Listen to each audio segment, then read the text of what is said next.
Selamat malam, salam sejahtera. Terima kasih karena bersama dengan saya di Nazlin Unity Channel. Tiba-tiba gempar sekali lagi apabila Muhyiddin Yassin tampil meminta pasport beliau. Ini memang kejutan paling besar. Kalau baru-baru ini Muhyiddin telah pun cuba minta pasport beliau untuk ke luar negara bagi bercuti bersama keluarga. Beliau juga pernah minta untuk tujuan kesehatan. Tapi kali ini lain pula ceritanya, yaitu tujuannya untuk pembukaan restoran pula. Macam-macamlah Muhyiddin permintaannya ini. Apa pula pendapat Anda? Kali ini Muhyiddin mohon pasport ke Bangkok, Thailand untuk pembukaan restoran. Ada yang mula menyindir, jangan-jangan nanti ada pula langkah Bangkok pula, kata mereka. Harap-harap tiadalah, kan itu hanya sindiran semata-mata. Bekas Perdana Menteri Muhyiddin Yassin yang berdepan 3 pertuduhan pengubahan wang haram membabitkan dana 200 juta ringgit dikaitkan dengan program Jana Wibawa, memohon pasportnya dikembalikan buat sementara waktu. Kali ini Presiden Bersatu itu mahu ke Bangkok untuk menghadiri majlis perasmian Prikio, restoran dikendalikan seorang rakyat Malaysia di sana. Individu ini rapat dengan saya dan membuka sebuah premis makanan halal di sana. Dia mahu saya hadiri majlis itu, kata Muhyiddin dalam afidavitnya bagi menyokong permohonan itu. Permohonan itu difailkan Tetuan Cetan Jethwani and Company pada 31 Januari lalu. Pengerusi Perikatan Nasional itu berkata, beliau berhasrat ke Bangkok pada 15 Februari dan pulang pada 21 Februari nanti. Katanya beliau akan memulangkan pasportnya kepada mahkamah pada 23 Februari nanti. Selain itu, selain ke restoran itu, Muhyiddin berkata lawatannya juga termasuk menemui rakan di Bangkok dan kawasan lain di Thailand. Sejak didakwa, saya tidak dapat jumpa mereka, kata beliau. Tetapi pihak pendakwaan membantah permohonan itu. Dalam afidavit membantah permohonan itu, Timbalan Pendakwa Raya Zendelim berkata, alasan diberikan Muhyiddin tidak boleh disokong. Beliau tiada hak atau keistimewaan mendapatkan pasport itu yang ditahan mahkamah kerana masih berdepan pertuduhan pengubahan wang. Lim berkata, terdapat prosiding mahkamah pada 15 Februari ini yang wajib dihadiri Muhyiddin.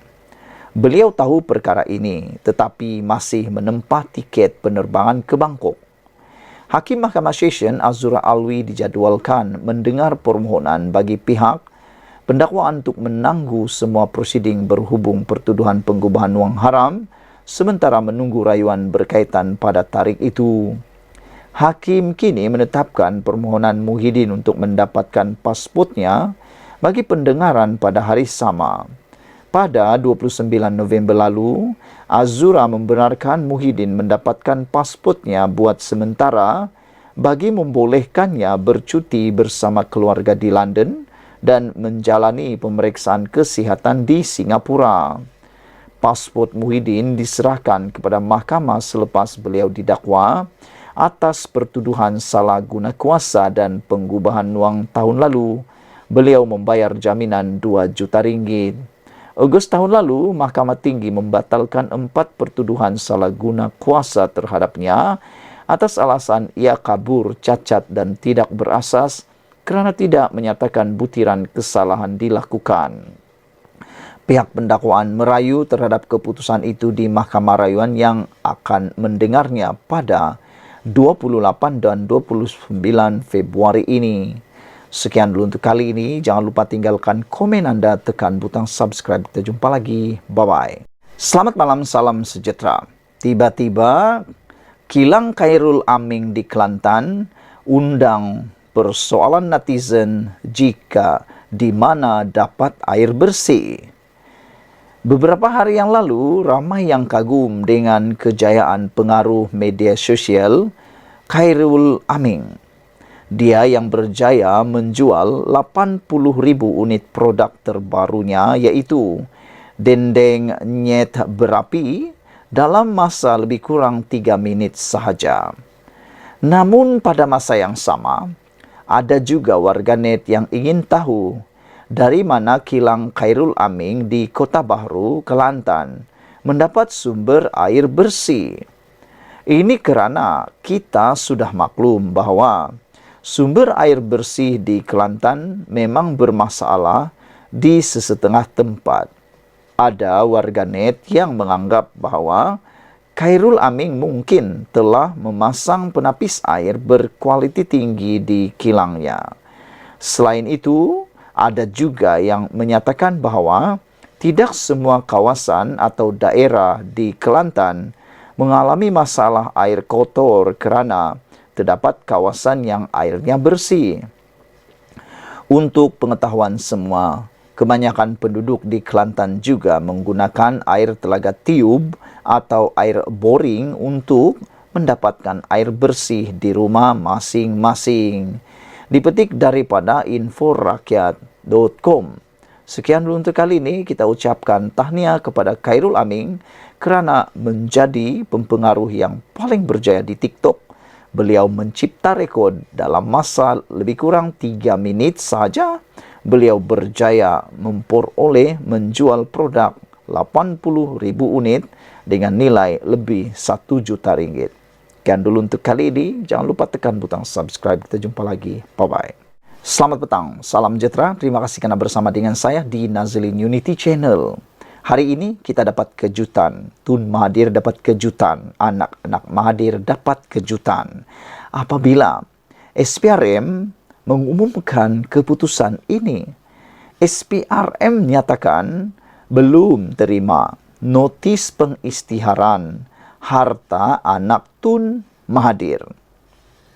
Suruhanjaya Pencegahan Rasuah Malaysia SPRM belum menerima notis pengisytiharan harta daripada 2 anak bekas Perdana Menteri Tun Dr. Mahathir Mohamad.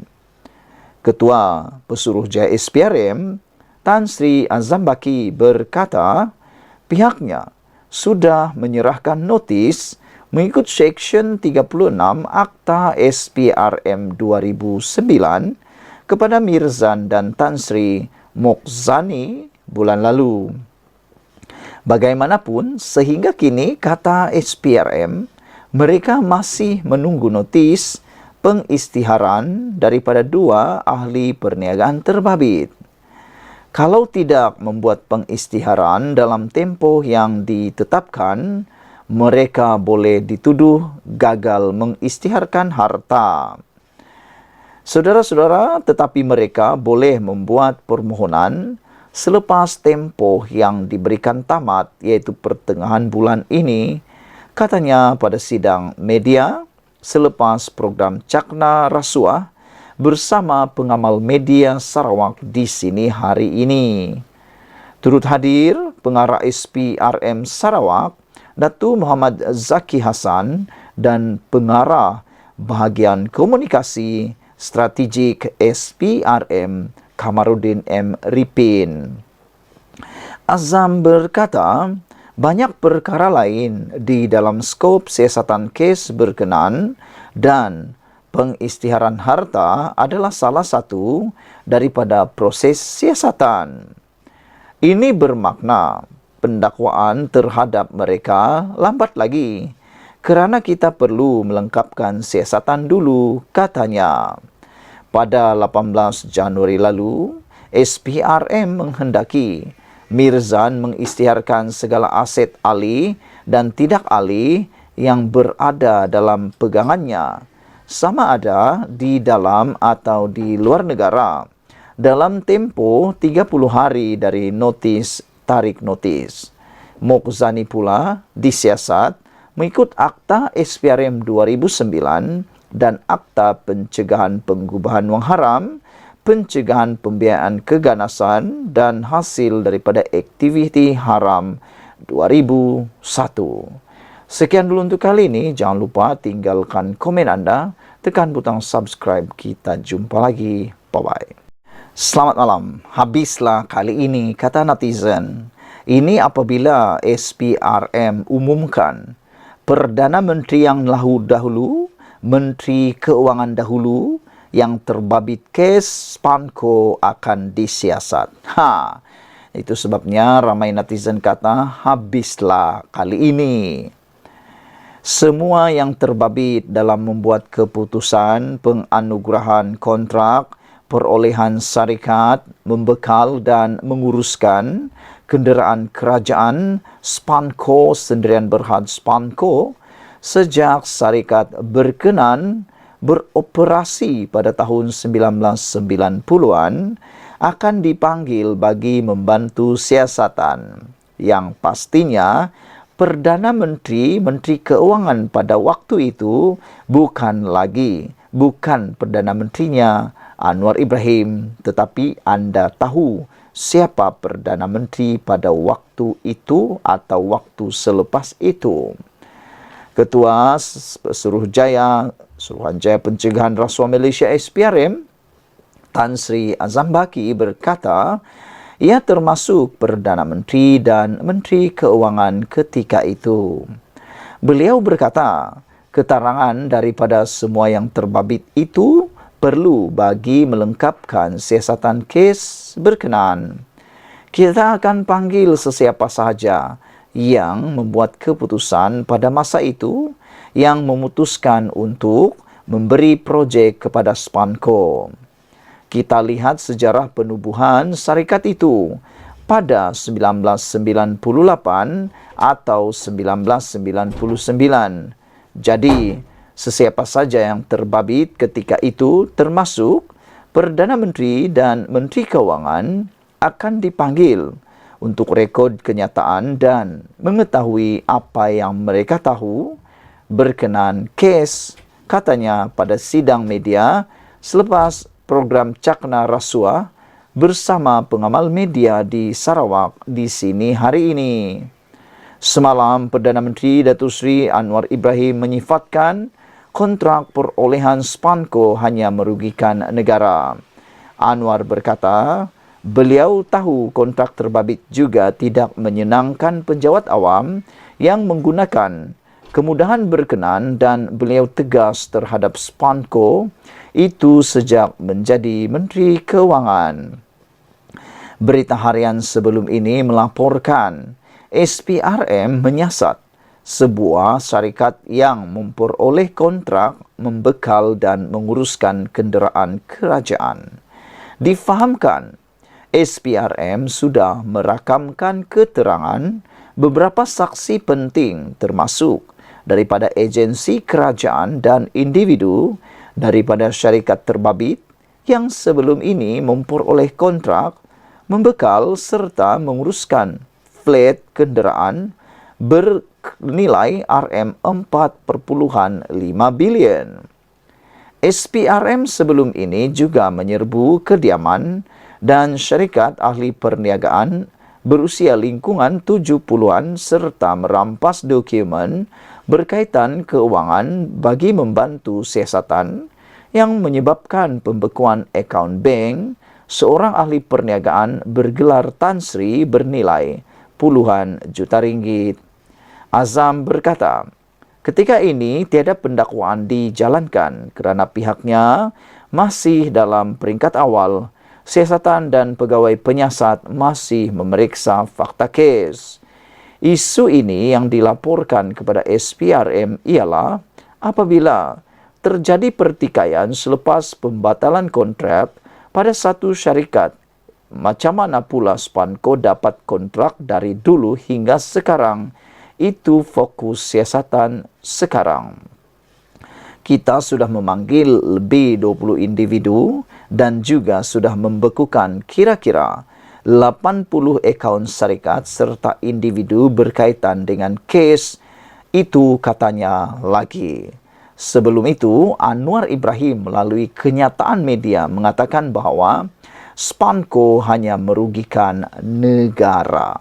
Saudara-saudara sekalian, yang menjadi persoalan besar daripada netizen pada malam ini ialah siapa Perdana Menteri yang terlibat dengan keputusan Smangko dan siapa Menteri Keuangan pada waktu itu.